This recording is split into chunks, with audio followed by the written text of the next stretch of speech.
Today on the show, Tinian joins us to share how you can get started with DIY. Kristen shares a second-generation FI win. Tasha shares a gratitude post. Joshua pays off his car.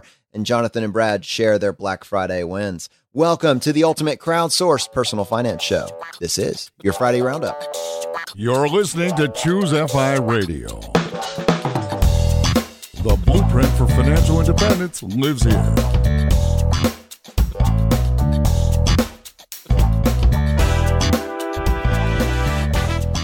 If you're looking to unlock the secrets to financial independence and early retirement, you're in the right place. Stay tuned and join a community of like-minded people who are getting off the hamster wheel and taking control of their lives in the pursuit of financial independence. ChooseFI, your home for financial independence online.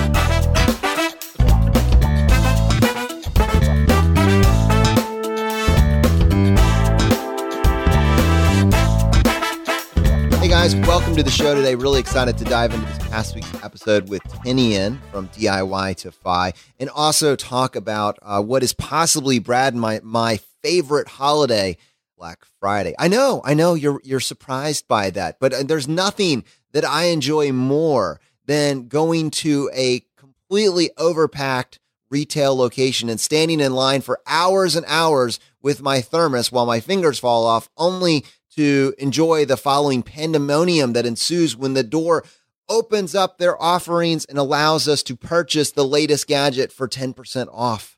And to help me with this, I have my co-host Brad here with me today. How you doing, buddy? Hey, I'm doing good. I'm not sure I like Black Friday quite as much as you, or the dripping sarcasm that you put into that. But, you know, it's funny. I actually bought something on a Black Friday deal. It was crazy. That's awesome. Tell us about it. What'd you get? Yeah, so this, we certainly were not out at 5 a.m. It was one of those 3 or 4 day deals. So we got it at a human time. But my wife and I grew up, each of us in our houses playing ping pong. And we both played with our parents. And it was just this fun family memory that I think each of us had. And also, let's be honest here, we're a little competitive with each other. So you guys are so competitive. As I've gotten to know the Barretts more and more closely, you guys take it to another level. Oh, man. Yeah, I think we're both like recovering type A personalities. I try so hard in my real life not to be like that anymore, but it's still hard with board games sometimes. And believe me, we play fair. We never cheat. That's like I'm glad we could clarify that. Yeah, no, you'd be out of the family. My kids know that. So, but anyway, ping pong is like the next frontier. So we were researching tables, and I don't know, Target had some like junky table on sale for like $100, but then there was this like premier table at Dick's Sporting Goods. It was half off, which, believe me, I know it's, you know, you're looking at the rack price. So this is not like that great of a deal. But anyway, we wound up getting this phenomenal table, and we're going to use this thing for just hundreds upon hundreds of hours. So it was well worth the price. But what was interesting, and the reason why I bring this up, is that I actually got to take advantage of community, which is what we're always talking about here at ChooseFI, is actually having a community of people who can help you when you need help. And two of my buddies who live within a half mile of me and are also listeners of this podcast and members of the FI community, they really saved me big time with this ping pong table. So I get to Dick's, and I'd already bought the thing online, and they're like, "Oh, so you have a pickup truck, right?" I'm like, "What? Of course I don't have a pickup truck. I have a regular SUV, you know, a 15-year-old SUV. They're like, "Yeah, that's not going to work." So I'm on the way home. I text my buddy Blake, "Hey, can I borrow your pickup truck? I need to go pick this up from Dick's."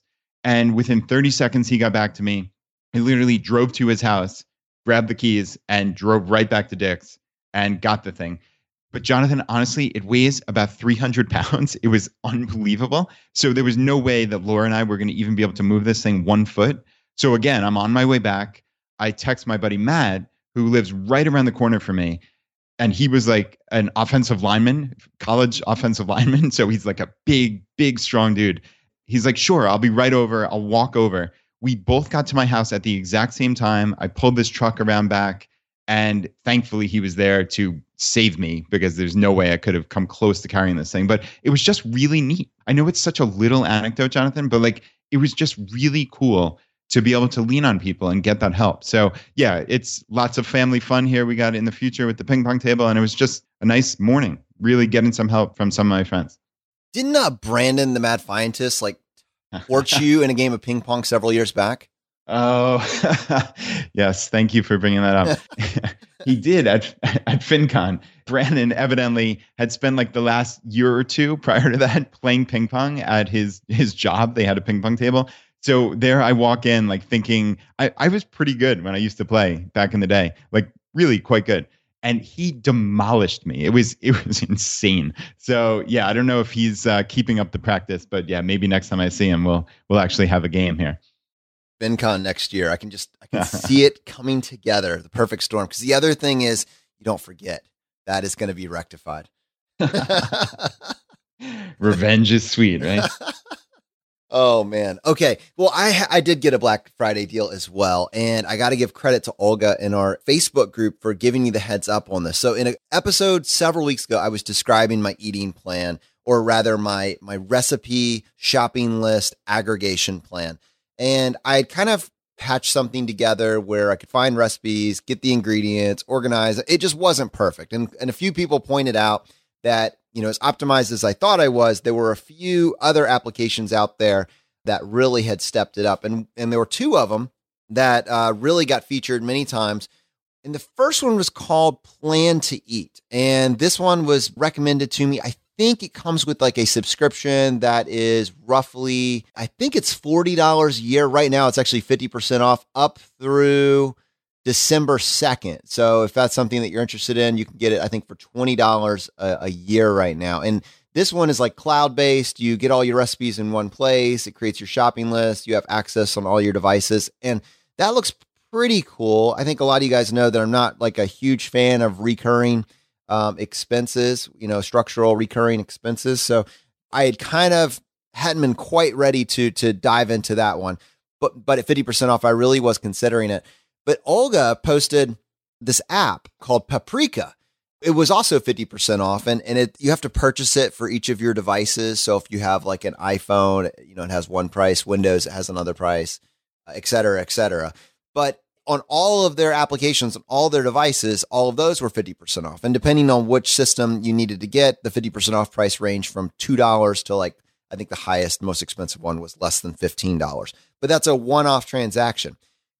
Regardless, I haven't been able to dive deep into both of them to determine which one is absolutely the best, but I went all in on Paprika, and it's amazing. It is so fabulously wonderful. So you actually can look for recipes inside the application browser and then download the recipe. It automatically will download the recipe, download the ingredients, put them inside of a shopping list for you, allow you to pair that with your pantry and remove any ingredients that you don't need.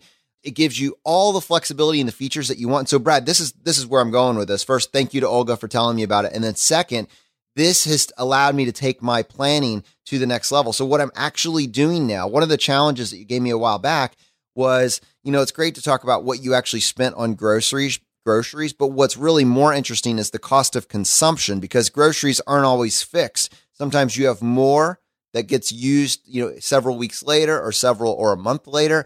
How do you really track that? So really it comes down to, again, price per serving. So what I've done is I'm using this Paprika app, and inside of it, I'm starting to track my cost per serving, because you can add extra details and extra information, as well as my macros. So basically calorie counting, essentially.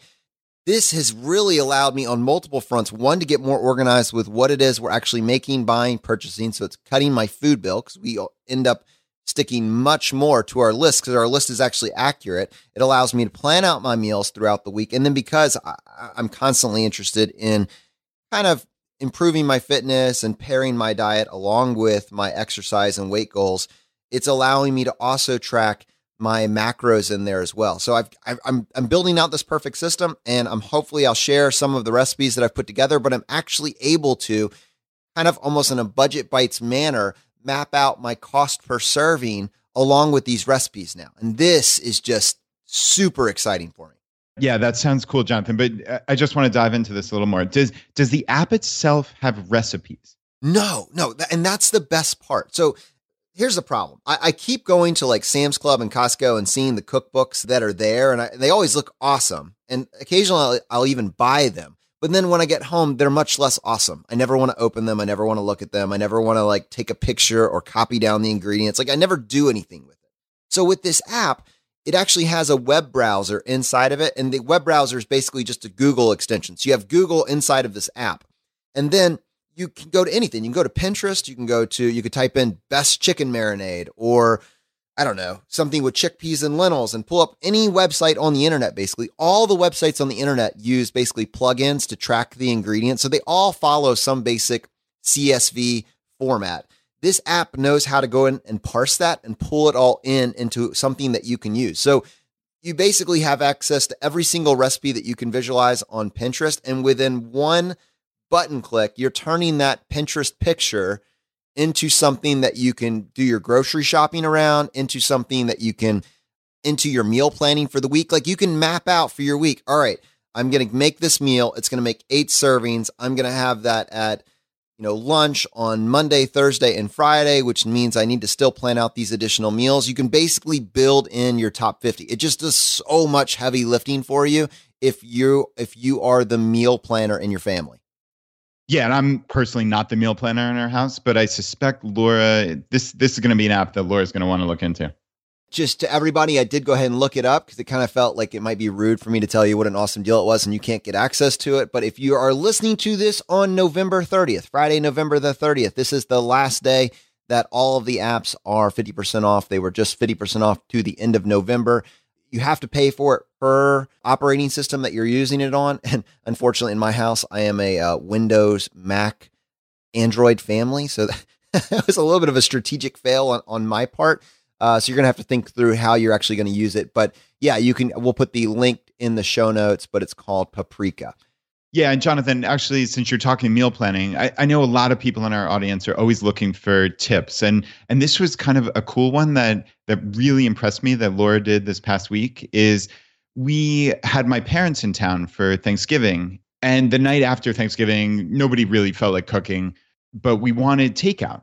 There's this takeout place right around the corner from us that's called Deep Run Roadhouse. It's this really delicious barbecue restaurant. And they have this like family pack that annoys Laura to no end. It's Jonathan, you'd get such a kick out of it. It's a family pack of 4 and it's like $32. But basically you're getting like a pound of meat that you can just buy for $12 and then like some random side. So it's like coleslaw and macaroni and cheese and a couple of rolls and maybe like a dollop of something else. So it's essentially nothing. And you leave wanting more because you only get a tiny little bit of mac and cheese and coleslaw. And it's just really frustrating. So Laura, in her classic style, made a little workaround here. So she makes her own macaroni and cheese. She found this like delicious, creamy stovetop mac and cheese recipe. And she makes her own coleslaw. Then we just went there and bought a pound of meat for $12. And of course, she has these delicious brioche rolls that she buys in bulk from Costco and just kind of individually freeze them so we can pull them out whenever we need them.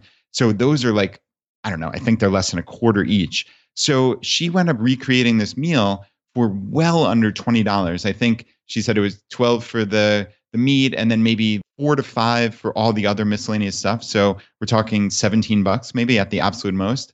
For a savings of $15, we all were more than full. We weren't frustrated because we had no mac and cheese and coleslaw. And we actually had leftovers, which is great. So it made not only those 4-person meals, but Laura and I had that for lunch the next day. So it amounted to 6-person meals for this $17. So I know it seems like a minor thing, but the little things really are the big things. And this was just like a cool bit of planning that Laura did and just saved us some money. And she does this all the time. It's really neat. I love that. And to be honest with you, now that I'm getting more involved on kind of the planning on my end, I'm hoping to really test the limits of this $2 per person per meal rule that we kind of keep in the background. We're not dogmatic about that. I think clearly you have meals that are all over the place, but it'd be nice to be able to prove out how much your cost per serving actually is, on somewhat of a regular basis. I mean, you've highlighted this so many times. When you apply some intentionality to your grocery bill, it's thousands and thousands of dollars. And frankly, in a relatively short period of time, like 6 months to a year. So really worth looking at. All right, man. Well, let's go ahead and take a few minutes and talk about this past week's episode with Tinian, this trade's path to FI. I think it was a long overdue conversation. man, he was an incredible messenger for it. Yeah, Tinian is absolutely fantastic. And yeah, like you said, a very good messenger. And it is long overdue. I know we mentioned that in the podcast, but for some reason, there's this like absurd thought that a lot of people in the FI community are just in tech jobs or engineering. And when you see our Facebook group with 30,000 people in it, and you see the diversity, you know that it's not just this tiny little caricature. And there are many people in these trade jobs. And certainly this is the first of many podcasts. So great to have Captain DIY on.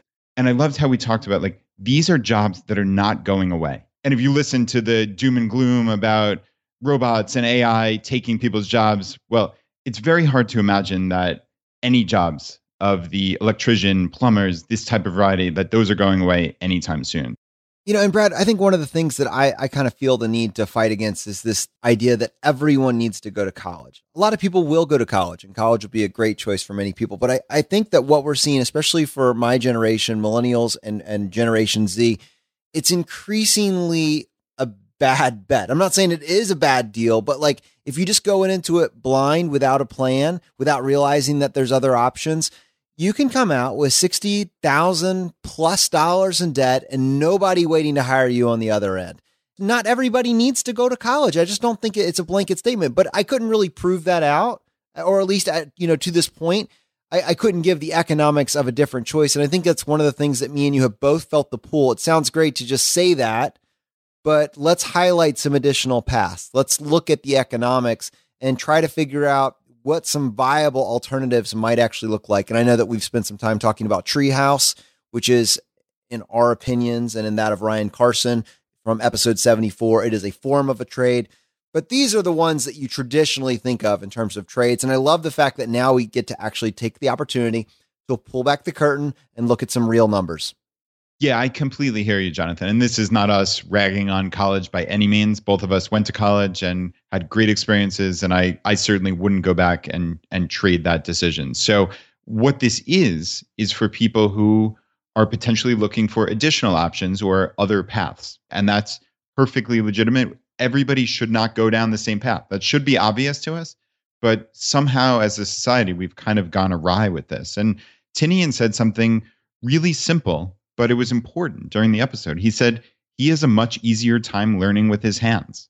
And I don't think it's just Tinian. I think there are tens of thousands, hundreds of thousands, millions of people that have a different approach to learning. And you can't sum up whether or not we're going to be a success in this world by whether or not we crushed a standardized test or are very good at multiple choice. There are other paths for individuals that statement resonates with. You know, I love that Tinian shared kind of his path and the numbers. We got some feedback on this episode from Connor. He said, great episode. I just wanted to add that I am an apprentice electrician in Minnesota. I've been working in the field while doing an electrical associate's degree. The wages I have encountered have been much higher than what Tinian discussed. I've heard of his numbers during the beginning of the recession, but the labor markets for electricians has really tightened up in a good way. And I will be graduating this next month and starting full-time as a second-year apprenticeship at $22 an hour with a 401k, dental, health, and some paid vacation. The trades are definitely a path to independence if you can learn how to be frugal and to use your skills. And Brad, that's what this is, man. We got to figure out how to pair this kind of optimized path in trades, pair it with what we know about building a financial independence machine, building a perpetual money-making machine. Yeah, you're right. And thanks to Connor for writing in. I know that $22 an hour sounds a lot more livable, certainly, than what Tinian quoted at $7 an hour, because I'm sure a lot of people heard that and kind of reflexively tuned out. Who could live on $7.50 an hour? So yeah, that's good to hear that the apprentices are getting somewhere in the vicinity of $20 to $25 an hour. And I think it goes up from there, even within the apprentice program, right? Yeah, well, yeah. So it sounded to me like as you move up through the apprenticeship ranks, your pay increases with that. It looks like it's about a 4-year path, 4 to 5 year path to become, I guess, what would be called a journeyman electrician. And on the other side of that is a fully licensed journeyman electrician. You're actually making above $50 an hour, probably actually on the low end, $50 an hour as an electrician.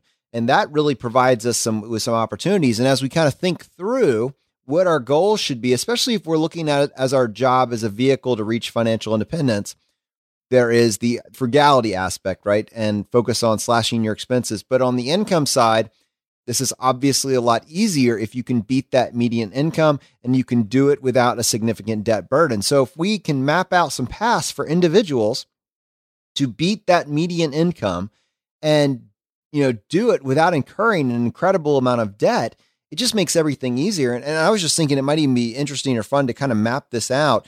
You have this 17-year-old and maybe they heard about this episode and this is something that appealed to them. And we're just talking about, this electrician path. But, I think when you're talking about trades, as we kind of pointed out, this could be plumbers, electricians, HVAC, maybe landscaping to a varying degree, welding. There's certainly plenty of trades, although in this conversation, we're talking about electrician.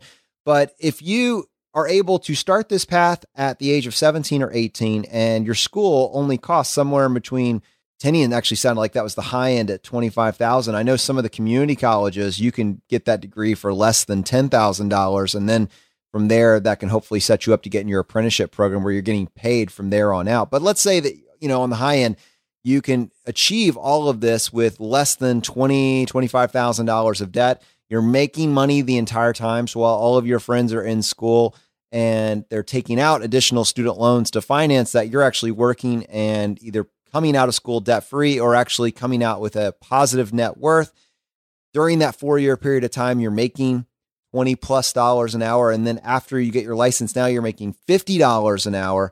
I mean, you're now at the age of 23, 24 years old, making over $50 an hour with no debt, a significant net worth. If you pair that with some of the strategies, by the time that you're in your early 30s, you basically are done, right, Brad? Yeah, that's remarkable. And $50 an hour, you hear that, and it's kind of hard to conceptualize, but that's about $100,000 a year. If you work 40 hours a week for the standard American 50 weeks a year, right? That's $100K. And that's huge. And that's not counting any side jobs either. I know Tinian talked about this, and I do have family members who are actually electricians and in the trades, and they have side jobs all over the place. Tinian's describing as soon as he got his license, people are coming out of the woodwork to basically ask him, hey, I've got this job on my house that I need done. Can you do this for me? Those jobs just keep on coming. And you're talking 100K from your day job potentially. And then who knows how much from these side jobs. So you mentioned above median income. I mean, you're well above median. I mean, this is an enormous salary for a 24-year-old potentially if you started right at 18 and did that 1-year program and then a 5-year apprenticeship. You're at 24 years old, potentially making, who knows, $130,000 to $160,000 a year. That's just unbelievably significant. And like you said, Jonathan, you're only going to a 1-year program, and Tinian described that as an expensive one at $25K. So for people who are living at home, earning a salary, they can very quickly pay that off. And hopefully they can find less expensive programs so they don't even have to pay off the full $25K. You're at a positive net worth probably by the time you're 20. From there, it's just almost a glide path. It's remarkable. And I think increasingly, my somewhat newfound entrepreneurial bent kind of comes through, and I just get excited about the idea of building businesses. But all the principles that we talk about on this show become available to you, in particular in the context of trade. So I just want to kind of tie a couple threads. We've talked about building a side hustle, and I think probably a lot of us have this thought that a side hustle can't be the same thing as what we do in our day job. And that's just simply not true, especially if your job lends you the ability to acquire and do highly lucrative additional work outside of your normal 9-to-5, like this absolutely does. So think about this. You have a skill set that is not just easily learned. You can't just be replaced by an individual down the street. It takes time and commitment to learn this skill set. And so you can charge, thinking about what Nick Loper from the Side Hustle Show was telling us. If you have a highly cultivated skill set, then that means that you can charge a premium for that service. So it's not like a loss leader mentality where anybody can do it, so it's just not worth this much.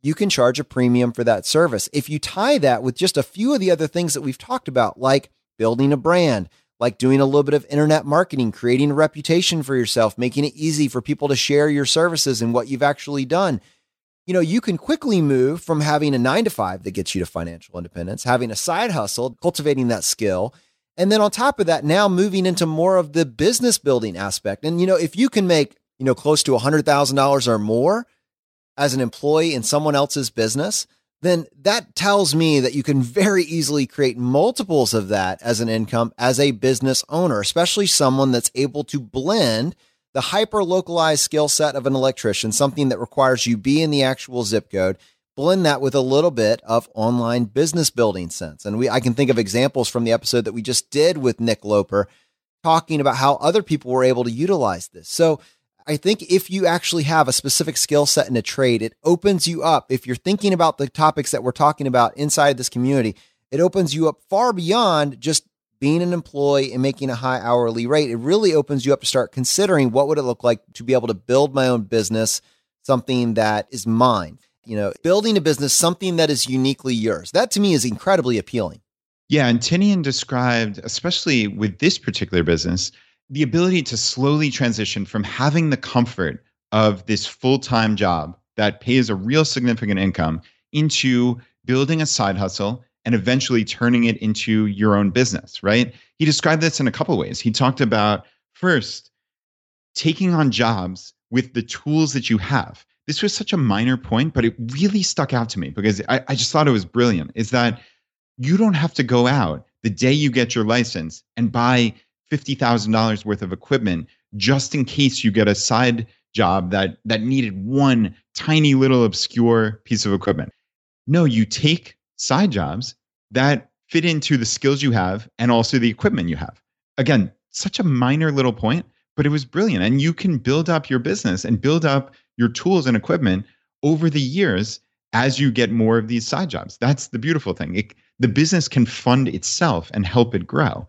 And then you talk about the actual transition out. If you're making 100K during your day job and you're getting, let's say, $50 an hour, well, Tinian described potentially making over $100 an hour as a side hustler in this regard. So people hiring you are not hiring some big fancy company with a ton of overhead and offices and et cetera, et cetera. They're hiring this one individual licensed electrician. There's no overhead for that. So they're getting a deal. In essence, they're probably not paying $150 an hour that they'd pay to one of those big companies. They're paying $100 to you. They probably know and trust you. And also, you're getting a great deal because you're not getting the $50 an hour you were getting during your own day job as an electrician. You're getting $100 an hour. So everyone wins. And the beautiful thing is you need 20 hours a week at $100 per hour to make your 100K. So the actual transition from having this safety net of a full-time job into maybe transitioning full-time into your own business is not all that difficult, especially with the plentiful electricians work that's available for these side jobs. So to play this out, Jonathan, if you're doing 40 hours a week at $100 an hour, that's a $200,000 a year job. And then who knows from there where you can scale that, hire employees, et cetera, et cetera. So this is something that there's a real path here to get from being a full-time employee to owning your own thriving business. And as you talk about building this business from the safety of your 9 to 5, it strikes me that the other piece of this is building your network. And the cool thing is you don't need to wait until you're starting your business to build your network. No, you don't. And building a network is what we talk about here at ChooseFI all the time, just in every aspect of life. And Tinian furthered that. I mean, this is wonderful. He's talking about having realtors in his network. These realtors are having clients who are buying and selling homes and need work done often fairly rapidly. Someone's selling a house. They need something done really quickly to have an open house or to actually close, right? If something comes through on an inspection. People who are buying, they might want new fixtures, et cetera, et cetera. Like this stuff needs to get done. And if you're the go-to electrician for a handful or more of realtors in your area, that in and of itself could be a full-time job. So that's a fantastic way to network for anyone in these trade professions. And then he was also talking about other trades workers send him clients as well. And this is just building up a network of friends and colleagues who trust you. That's ultimately what it comes down to, because people don't want to put themselves out there for someone that they don't trust, whose work they don't trust, whose integrity they don't trust. So those kind of things are essential. You need to build the human connection first. And then you have these people who hey, if someone's a general contractor and they're doing some work, you're the go-to electrician or you're the go-to HVAC person. So you can build up an entire job just from your network. You don't have to do any kind of advertising online or in yellow pages or anything like that. You can just build it out just with that networking. So this is the prototypical example. And yeah, I absolutely love that. This is by no means the last time that we're going to be having this type of conversation. I think it's incredibly important to our community to really start to bring these two aspects together. We've spent a ton of time talking about the strategy and what to do with the gap between your income and your expenses. But the path to grow your income, the path to have an above median income salary and do it without 6 figures of student loan debt, that's something that we are always going to be keeping our eyes on and highlighting the stories of those that made a different choice. All right, well, we actually asked Tinian to come back and join us on the Friday show just to talk a little bit more about, frankly, this do-it-yourself mentality that we alluded to at the beginning of the episode. And so, Tinian, welcome back to the show. And what I was hoping you could do is help us. If someone wanted to tackle some DIY projects, where would you suggest that they start?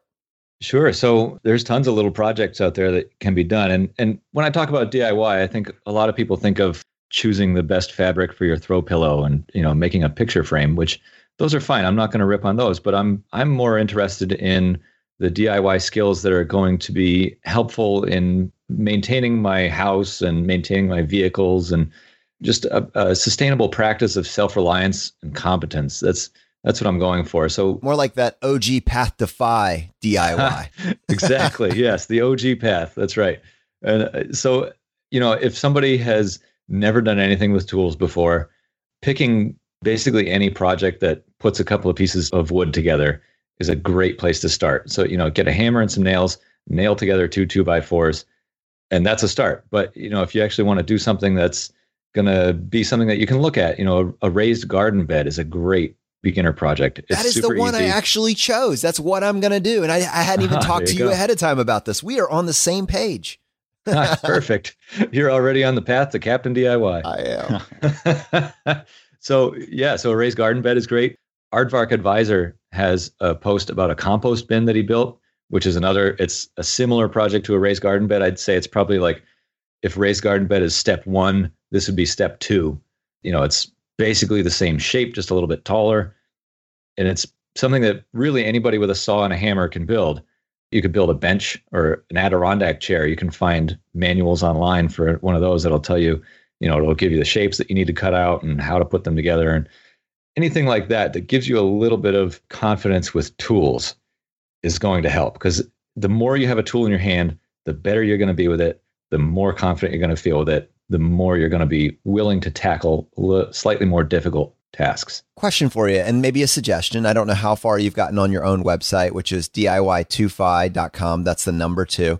It strikes me that this is a real opportunity for someone. Like, let's say you take it the uninitiated, someone that has never tried anything and has this limiting belief that Brad does that I just can't do it. Or used to, Brad. I know you've graduated past this. I'm on step 1.5. But this individual says, I want to get started. Have you ever considered taking some of the ideas that you're telling us right now and mapping them out, finding the tools online or finding the tutorials or schematics online that people should get started with and kind of mapping out a DIY type initiation program? That's an interesting thought. I guess I never really thought of it that concisely. I have a couple of blog posts on my site about tools every homeowner should have, which I guess would be the first start to something like what you're talking about. But I think that's a great idea. I'd love to get into something like that. Yeah, explore that. I know this because I did a search on Google for what woodworking project should I start with, right? And I didn't get a great answer, which tells me that for that individual, you could very easily co-opt that idea and kind of help someone slowly get better. And because you kind of have this unique skill set, it seems to me like you would be a great guide to all of that. Walk us down this path of complexity. What gets us to the circular saws? Well, I would suggest, you start with a screwdriver and a hammer and, any IKEA project. If you can put together an IKEA project, you can pretty much build anything because those are nearly impossible. But is that what they use in the marketing? Trust me, this will be close to impossible. I think so. Yeah. The key is it's close to impossible. So, you can do it, but you're probably going to tear your hair out. Have you a quick commentary on that real quick, and not to slow down the conversation, but there is a significant amount of studies that show that people that put their furniture together, so IKEA type furniture, are much more happy with it than someone that buys it pre-built, even though inevitably, if you do it yourself, you're going to mess up one screw. Something's not going to be tightened the way it should be. Something's going to be a little bit more rickety. But when they measure endorphins, when they measure joy and happiness, the person that puts that time in and creates it, even if you're doing it from the stepping stool of IKEA, tends to be happier, even with the defects, than the individual that just purchases it completely done. That's a great point. I'm so glad you brought that up. So my wife and I bought our first house. It was a house that we bought from a contractor who had totally gutted it and finished it. So everything about the house was totally finished. There was nothing that I could do to add to it. And my neighbors across the street moved in shortly after we did, and we're good friends now. But I was totally jealous of them because they bought a foreclosure that needed tons of work. And I was thinking, man, there's nothing I can do in my house. But a few years ago, my wife and I moved down the street. We bought a house that needed a lot of work. And so we pulled out the kitchen, put a whole new kitchen in, put a whole new bathroom in, new floors throughout the house, all kinds of stuff. And there's all kinds of little defects that if I had hired somebody to do this job, I would never see these defects. But because I did it, I know they're there and I see them. And they drive me a little bit nuts. But the level of satisfaction I've gotten from not only doing the projects, but then looking back and saying, yeah, I did that. It's just enormous. Yeah, Tinian, I know I see that personally in my own life. And we're kind of joking here that I have been afraid, basically, or had that limiting belief that I couldn't do any work on my house. But you talk about step maybe 0.2, right? We're not even close to raised garden bed. I swapped out every doorknob in my house. And I mean, those are simple, but it was so cool to see the learning curve. The first one, I screwed it up in 2 different spots, which is pretty hard to do. But you figure out really quickly, oh, it needs to be oriented this way, or, oh, I can do that to make it more efficient. And it's a cool learning process. And I got to the point where I was doing these things in sub 5 minutes, and it was great. That felt good. So I understand where you're talking about here with the momentum. I think that's a crucial piece. And I'd love if you, just as a thought experiment, could go through your house and maybe even your car. What would be those step 1 and step 2 projects, like fixing a toilet or changing out these doorknobs or something like that? What can people realistically tackle very easily? And then also, what would you highly recommend untrained people avoid? Sure. So I have a disclaimer that I post on a lot of my how-to posts that says that, some things are just not for some people to try. And certainly electrical projects, I would highly advise caution, and plumbing as well, because, getting wet is no fun. But for projects that people could start with, painting is a great one. It's a high satisfaction to effort ratio, because it doesn't take a whole lot of effort to paint a room, but it dramatically changes the room. So that would be one that I would start with. And doorknobs is another great one. It gave you time with a tool in your hand, which is better than reading books about it all day, So let's see, we got painting, we got doorknobs. You could also get like a cabinet, like a nightstand cabinet, and try different scuffing it up and painting it and doing different things like that to it, or try changing the doorknob on the cabinet, things like that. It's just, they're small projects. They get you with some tools in your hand. They get you doing some tangible repairs on your vehicle. It could be changing your oil. That's a fairly easy one, although it's also kind of messy. But even if you just open the hood and check your oil, that's a great start right there for somebody who has no idea, who has never opened their hood. Open it up, check your oil, see what it looks like. Is there an individual out there, and I know there is, who has never opened their hood? This is the small piece of action that you can take today. That's your assignment. Find where the hood latch is and open it. Exactly. It will expand your universe. Aggregation of marginal gains, right? There we go. Hey, thank you so much for weighing in with this. I will report back with some of the list of projects that I'm tackling. I was thinking about making a fire pit in the backyard, so doing some very beginning masonry work. And I'll put some pictures out there once I have that completed. But there's a lot of fun stuff that you can certainly do. And I love the idea of increasing joy, happiness, and satisfaction through the power of DIY. Absolutely. So Tinian, once you get past level 0.002, which is where Brad is at currently, let's talk to us about what some of your projects actually have been. So you have this home that required a lot of fixing things up. You have a pretty experienced DIY guy. Walk us through some of your biggest wins from a DIY perspective. Sure. So I recently started raising chickens. So building a chicken coop was a great project. The best thing about a chicken coop is that it's a chicken coop, so it doesn't have to look pretty. It doesn't have to be perfect. As my plumber coworker of mine says, I'm a chicken coop carpenter. I can do any carpentry as long as you don't mind if it looks like a chicken coop. So, it doesn't have to be square. It doesn't have to be perfectly level. That's a great project for like a step 2 or step 3. Once you've started to build up a little bit more confidence with tools, if you feel like you can safely handle power tools, a chicken coop is a great thing to go for. Also, I wrote an article recently about laying a floating floor, which is just one of those snap together floors that you don't actually attach it to a subfloor. That's also a great project to do. It's pretty straightforward. You just snap the stuff together. You make a ton of progress in a little bit of time. So again, a high satisfaction to effort ratio. And that's really something I think anybody can do, which it's something I did recently, and it surprised me how easy it was. Thanks so much to Tinian for coming on the show and kind of sharing some of these tips for getting started. I love that satisfaction to effort ratio. And hopefully over the next year, both Brad and myself will have some more DIY wins as well as your DIY wins that we'll be able to kind of share back to the community. This is pretty exciting stuff. Let's go ahead and use this opportunity and highlight some wins, some feedback and comments that we got from the Facebook group this week. And Tasha shared a gratitude post. She says, I'm grateful a friend of mine introduced me to this group. I'm beginning to get my finances in order and have started listening to the book, The Simple Path to Wealth, that was recommended here. Chapter 1 really spoke to me. I am one of the few people in my family to graduate high school and the only one to go to college and have a professional career besides my dad, who is enlisted in the Air Force. I haven't had role models, advice, or guidance regarding money. So when my young, motivated self took on $50,000 in student loan debt and got a degree in anthropology, I genuinely thought I was doing the right thing. Now, 15 years later, I'm still trying to repay that debt, and it's suffocating.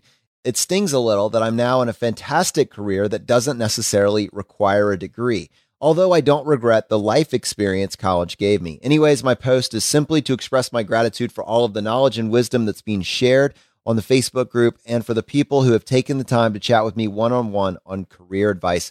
What a great community. I know it's going to allow my son to have a much different life. I can now teach him financial responsibility, and that gives me peace of mind.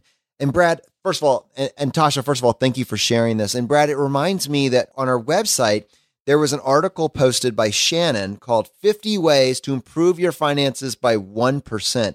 And that was just an incredible summary of the different ideas that have been talked about and highlighted by this community, and almost giving you an a la carte menu that, you say, you know what, I've probably made some bad financial choices up to this point, but each day I can get a little bit better and I can take a very simple action. And when you look back at the aggregate, it's transformative if you were to do all of these different things where your finances will actually end up. Yeah, there's no doubt about it. And that was a phenomenal article. Yeah, our entire team of writers at the ChooseFI.com website have been amazing. And this one by Shannon especially stuck out to me. I know it got featured by Rockstar Finance, which was really, really cool. But most importantly, it's just a helpful article. So if you want to check it out, it's actually in the show notes to this episode, but just head to ChooseFI.com and you can click on latest articles and you can see the vast array of resources that are coming out on really a daily basis at this point. And Brad, speaking of second generation fire, I know you tagged me in a message from Kristen on the Facebook group talking about this incredible idea that she's doing with her son. Yeah, this was phenomenal. So Kristen said, I've started a little online shop that makes for a good finance story. The shop is a fun little experiment. I have an entrepreneurial 13-year-old son tagging along in the process. We set up the business together, obtained an EIN, DBA, sales tax, business license, business checking account, and a business credit card. He went to a meeting with our CPA to discuss tax implications and deductions. We've researched shipping options and signed up for a business USPS account. We bought a mail scale. We researched Square Reader and signed up for an account. He designed my logo. He helped create spreadsheets to track my sales tax obligations, business expenses, etc. He even helped with photography of my products. and is modeled for some products. I can pay him market price for some of these duties. With this earned income, we opened a Roth IRA for him. We discussed retirement accounts and other financial topics. We've discussed travel rewards with credit card points and proper use of credit cards, pay off balance every month, of course. We figured out how much he could make before I would have to generate tax forms.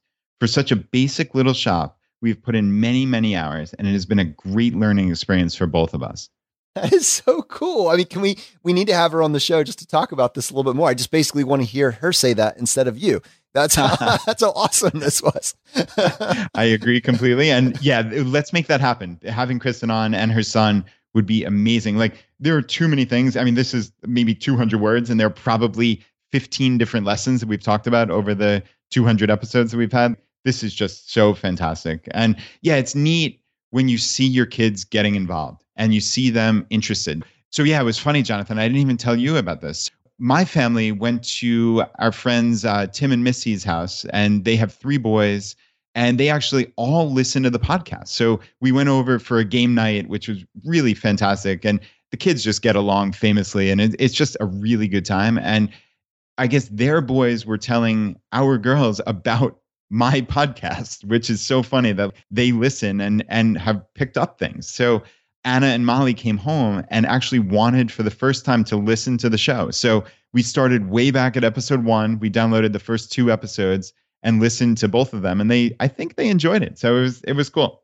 I love it. And I love the idea. I mean, I was just thinking about this.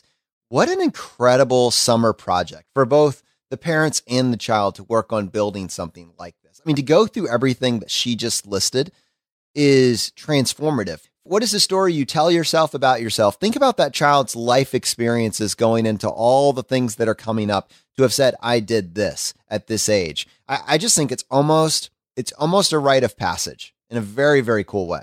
Yeah, certainly a FI rite of passage. And hopefully there are many, many thousands of families out there who are starting to learn about this and starting businesses, even like Kristen's saying, a small little online shop. The lessons that you can learn in those, who knows, dozens of hours, they will stick with your kids forever. It's time well spent, that's for sure, even if this business makes $0 in profit.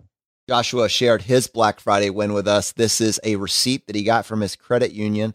He said, we paid off our freaking car.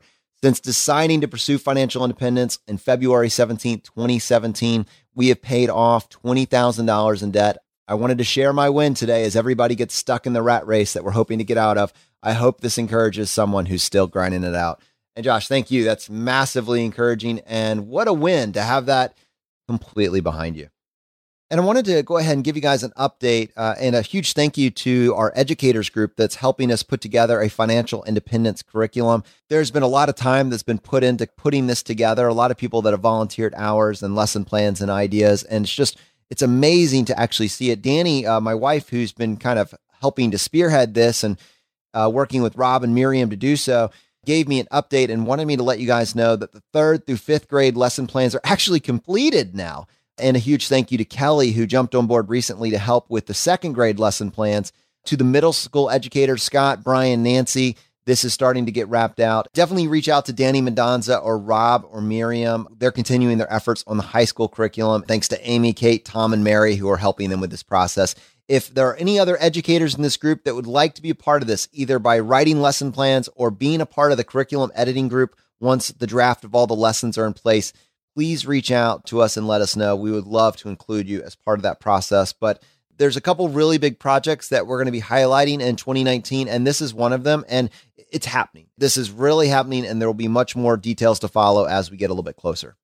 All right. Well, as I kind of wrap up, I wanted to let you guys know next week, Marla is joining us back on the show to talk about travel rewards updates for 2019. In particular, we will be discussing the companion pass strategy going into the end of the year, beginning of next year, and a few other pertinent details that are important to think about as you plan your travel strategy for next year. So unfortunately, that's going to bring this episode to a close. As you know, we like to finish every episode by doing a drawing for a copy of a book that we have found useful. There's 3 books that we offer. The first is J.L. Collins' book, The Simple Path to Wealth. The second is Dominic Cortuccio's book, Design Your Future. And the third book from Vincent Puglisi, Freelance to Freedom. If you want to enter the drawing, all you need to do is just go to ChooseFI.com/iTunes, follow the instructions there, and leave us a short written review on either Stitcher or iTunes. And then send us an email to feedback@ChooseFI.com letting us know that you left a review and what screen name you left it under. We give away one book for every 5 written reviews that we get, and we announce the winner on the Friday Roundup. Brad, how many winners do we have today? All right, Jonathan, we have one winner today, and the winner is Jamal. And Jamal said, ChooseFI has truly changed the outlook of my future. Their podcast contains so much information, but is delivered in a way that is easily understood. Brad and Jonathan's balance is what truly keeps me sucked into every single episode. I feel each of their personalities, as well as points of introspection, are really beneficial in helping me progress on my own financial and health goals.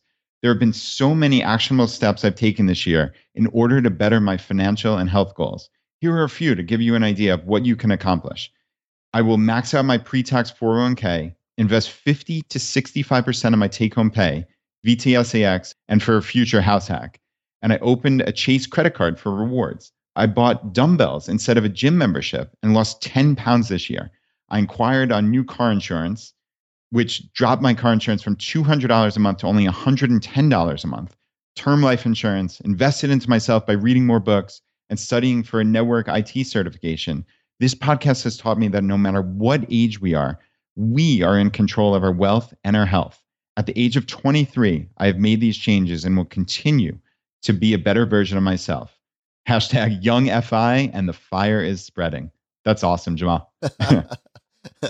You know, my call to action this week for those of you that are paralysis by analysis, trying to figure out, well, what should I do? Here it is. I want you to go check out the show notes for today's episode. I want you to look at the article that we referenced, 50 ways to get better with your finances by 1%, and choose one of those. Choose one of those to take action on this week. Let's continue to get better together. All right, my friends, the fire is spreading. We'll see you next time as we continue to go down the road less traveled. You've been listening to ChooseFI Radio Podcast, where we help middle-class America build wealth, one life hack at a time.